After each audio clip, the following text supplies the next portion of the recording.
दोस्तों नमस्कार। दोस्तों आज आपको जानकारी देंगे छत्रपति शिवाजी महाराज के गुरुजी के बारे में, जिन्होंने वीर शिवाजी को स्वराज्य की स्थापना के लिए प्रेरित किया।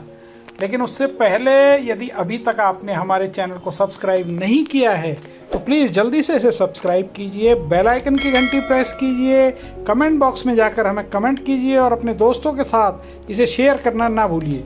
समर्थ रामदास जी का नाम नारायण सूर्याजी पंत कुलकर्णी था। के पिता का नाम सूर्याजी पंत और माता का नाम राणूबाई था। समर्थ रामदास जी का जन्म रामनवमी के दिन 1608 को महाराष्ट्र के जालाना गांव में ब्राह्मण परिवार में हुआ था। 12 वर्ष की उम्र में माता पिता उनका विवाह करना चाहते थे। विवाह के दिन वे मंडप से भाग गए, जिसके बाद वे कभी घर वापस नहीं गए। 12 वर्षों तक मर्यादा पुरुषोत्तम श्री राम की पूजा अर्चना में वे लगे रहे। महाराष्ट्र के नासिक के पास टाकली नामक स्थान को उन्होंने अपना तपो स्थान चुना। वे स्वयं को प्रभु राम का दास बताते थे, इसी कारण उनका नाम रामदास पड़ा।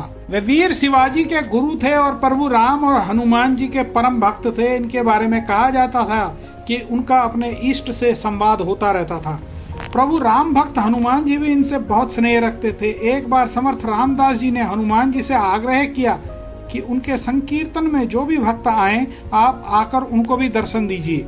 हनुमान जी ने कहा ठीक है, जिस दिन आपका शुद्ध संकीर्तन होगा मैं अवश्य आऊंगा और दर्शन दूंगा। आसपास के क्षेत्र में मुनादी करवा दी गई और साथ ही यह भी बता दिया गया कि इस बार संकीर्तन में हनुमान जी स्वयं दर्शन देंगे। लोगों ने बहुत बड़ी संख्या में इस संकीर्तन में भाग लिया। समर्थ रामदास जी भी प्रभु श्री राम का ध्यान लगाकर बैठ गए।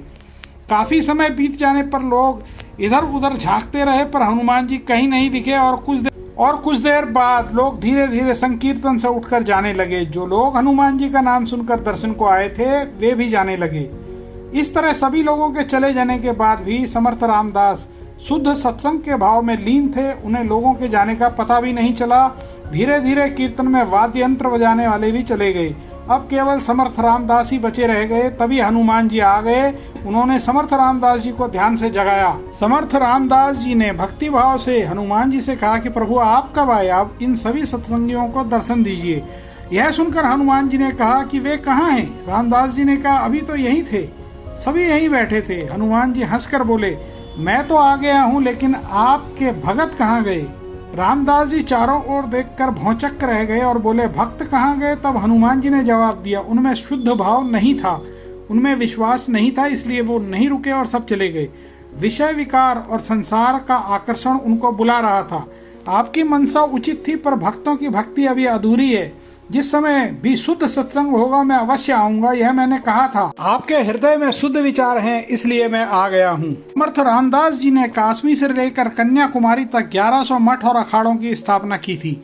छत्रपति शिवाजी से मुलाकात होने पर शिवाजी द्वारा उनके गुणों से प्रभावित होकर उन्हें गुरु मानकर अपना पूरा मराठा राज्य दान कर दिया। रामदास जी की शिवाजी से मुलाकात के बाद शिवाजी ने उनके स्वराज्य स्थापना के स्वप्न को साकार किया और पूरे दक्षिण भारत तक मराठा साम्राज्य का विस्तार किया।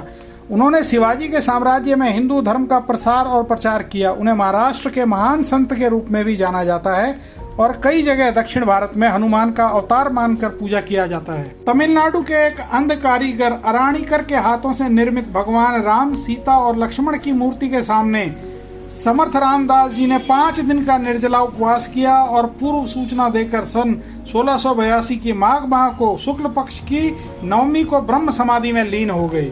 तो दोस्तों यह जानकारी आपको कैसी लगी? आप हमारी वीडियो को लाइक कीजिए और आपका कीमती समय हमें देने के लिए धन्यवाद। नमस्कार।